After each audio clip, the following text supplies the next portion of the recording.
Hey guys, welcome to today's video. My name's Kat. As always, thank you for stopping in.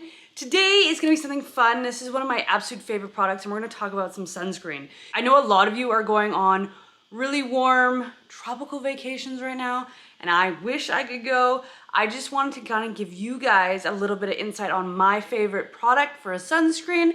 So I don't wanna make this intro too long, so let's just hop right in.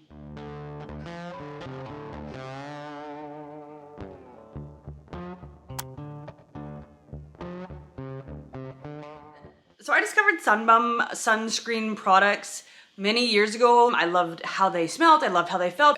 Then I found out that they were reef friendly, cruelty free, vegan, you know, all of the things that they should be. And then I started diving into these products a little bit more and I just fell deeply in love with the BUM company. As I said, you guys are probably getting ready, geared up to go on your tropical vacations. Awesome, that's amazing. Send me some sunshine in a box if you don't mind.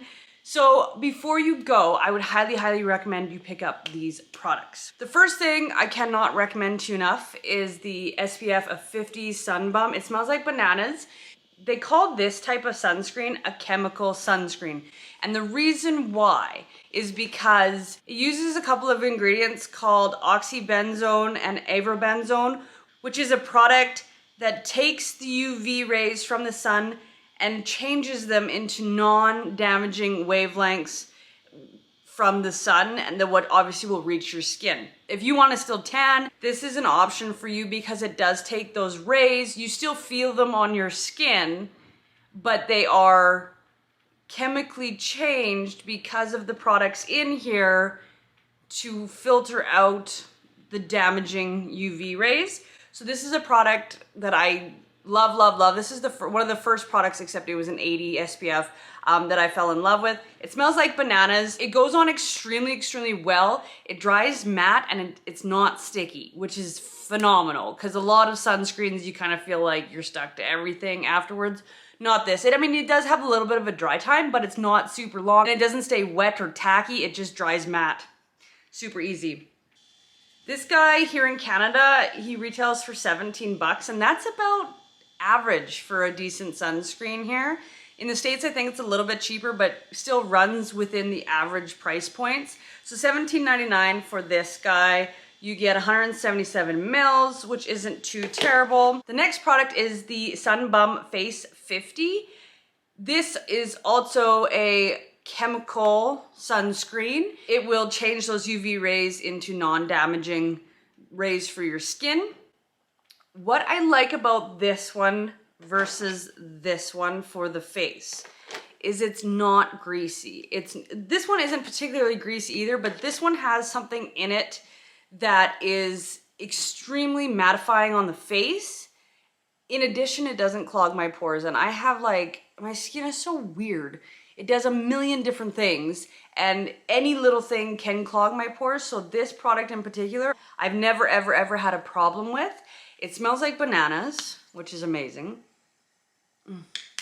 It doesn't have that typical sunscreen smell. None of these products do. Like, you know, remember like the old Ombrielles or the old copper tones? They have that sunscreen smell. These do not. They smell like bananas, which is amazing. The face one also is $17.99, but I feel like you don't use as much of it. So I think it is worth it. Plus, it doesn't clog your pores. It's not greasy. It leaves like a nice matte cast and you smell like bananas. So this mineral sunscreen, this one is Baby Bum, but they do have just like a mineral sun bum, which has the exact same ingredients and all the sames on it. This one's just marketed for like babies. This one has the active ingredient of zinc in it, which is considered a sunblock, and that is a physical sunscreen. A physical sunscreen straight up does what it means. It blocks the sun rays from even touching your skin, which is great for kids, great for people that are really pale or they have very alabaster skin, or you have very sun sensitive skin. This is the type of sunscreen for you. This is an SPF of 50. This one was $17.99 if I hadn't already mentioned that. I like this one for my daughter. She is 7 and she has the most beautiful alabaster skin ever. And she just happens to turn pinky. Even though we wear sunblock, regardless of, you know, how long she's been in skin. It's just how her skin tone is. And I know there's a lot of people out there. My husband's the same way.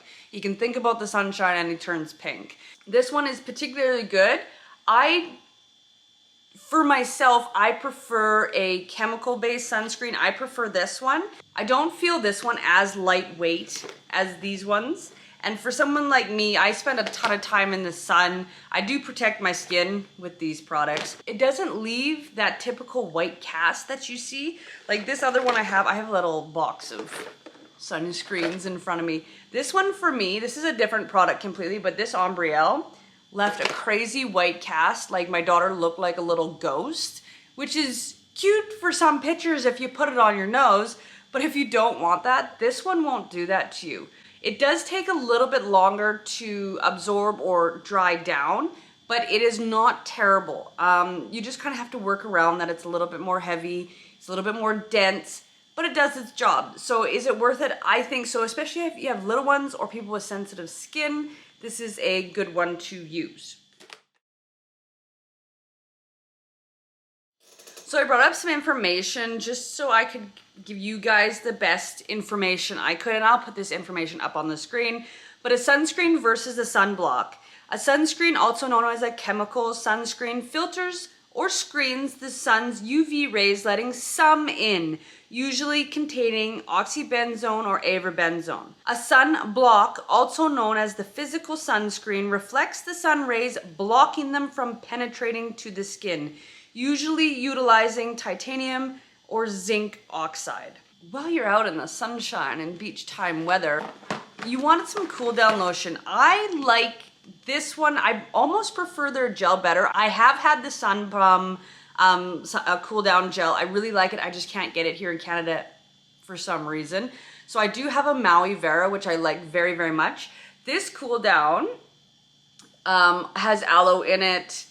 It's pretty straightforward on the ingredients. It was $12.99, so it's fairly well priced. I find that this one does not leave my skin weird either, because sometimes some cool downs have like an oil in them. This one doesn't. It dries down fairly matte. Sorry, I've got a hair. But I do find that it is quite replenishing to the skin, especially if you've been in the sun or the heat all day. You're gonna want something like this to provide your skin with a little bit of moisture. I really, really like this product. I wish they would come out with one for the face.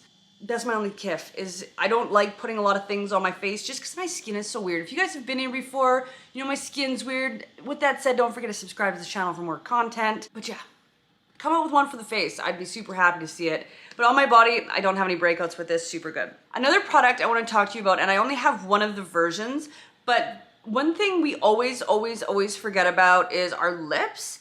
I know a lot of people will like sunscreen around the lips. You either A, need to sunscreen the lips, or B, find a lip balm with an SPF in it. Sunbum does have a number of lip balms. Once again, here in Canada, they're super hard to find for some flippin' reason. I have had them before though. When I was living in a tropical place, I had them. And they're an SPF of 30, SPF of 25, SPF of 10. The lips are really, really important. I did buy their Cocoa Balm though. I'd recommend this one. This is the Ocean Mint. This is just a balm, but this is what they look like and they're priced the same. This one was $4.95. I just bought it yesterday. In fact, I was going out to look for the SPF one. They didn't have any, unfortunately. And they also have a tinted version now with a bunch of different beautiful tints. I really want the peach one. That's one I was actually going after yesterday. I had an initial problem with this component basically releasing from the product. However, they have fixed that. They have fixed that in the past couple of years. But I just love the whole I love the logoing. It's very 70s vibes to me. I'm really into that. One product from Sunbum that you may want to try, I want to tell you not to try. The Sunbum hair lightener, this was $17 in its day. I do still see this. It smells great. It does lighten your hair. You spray it in your hair and you let the sun kind of blonde it out. For me, and this is in my experience and my opinion only, this really made my hair straw-like. Unfortunately, I wanted to love it. I really did. I love the little sun highlights. I love all that kind of stuff. I'm a beachy girl. It's just how it goes. I get those naturally, but I had thought that this would intensify them. It did, but my hair felt like straw and needed a bunch of rehab after that. Like I had to get some deep conditioners. I had to do all those things just to bring my hair back. So I would not, unfortunately, and I'm sorry, Sunbum, I would not recommend this product. So sorry. Now you're probably wondering why I don't have any of the aerosol spray sunscreens. I don't like them for a lot of reasons. I don't like an aerosol spray on my skin. I feel like I get a lot better coverage with a cream sunscreen, a cream-based like sunscreen. In addition to that, if you go out on like a tour boat, a lot of the tour boats don't let you use them. That is just kind of one of the things. I've never liked them. It's just a thing for me. But I mean, it's kind of one of those catch-22s. I just feel better actually putting it physically on my skin and knowing that I put it where it needs to be instead of kind of just spraying and forgetting. Like I said, a lot of tour boats actually won't let you use them on their boats. So that's another thing there just to keep in mind. They are like 18 bucks here. So they're about the same price anyway. I would just much rather see you get one of these, throw it in your bag. There's a couple of products from Sunblock that I cannot get here that I want to get so bad. They have like a whole skin line now. They have this like gel cleansers and things like that. I just can't get my hands on them yet. Once I get down to the States, I will be definitely investing in that just because I love the products so much, like from what I've had. These are the two side by side. This is the Sunblock, which is your mineral-based sunscreen. It's got a little bit of more of a whipped texture. It will leave a little bit of a white cast to begin with. So this one right here is your chemical-based sunscreen, and it's more lotiony, and it is, like I said, absolutely more lotiony, and it will just kind of really easily blend into your skin. This white cast will go away after a while. You may see just little hints of it, but you're not gonna see it like other sunscreens I've used. So that's the mineral. Let it absorb for a minute. So as you can see, you can't tell a huge difference. This is the mineral up here. This is the chemical based down here. There is no white cast between the two. And it smells like bananas. So the face sunscreen is a lot looser than the sunscreen itself, which I think is why it doesn't clog my pores. But once again, it doesn't leave a funny cast. They dry matte. Smell amazing. The mineral sunblock is the most dense out of all of them. The sunscreen is more lotiony. The face screen is a lot more loose than the rest of them. However, I think this is a fantastic product and I'm really encouraging you guys to try it, especially if you're going on some fancy beach vacay or you're just spending some time in the sun. I highly recommend this product to you. So guys, that's everything for today's video. My name's Kat. As always, thank you for stopping in. While you're here, you might as well subscribe to this channel and we'll see you in my next video. Bye guys.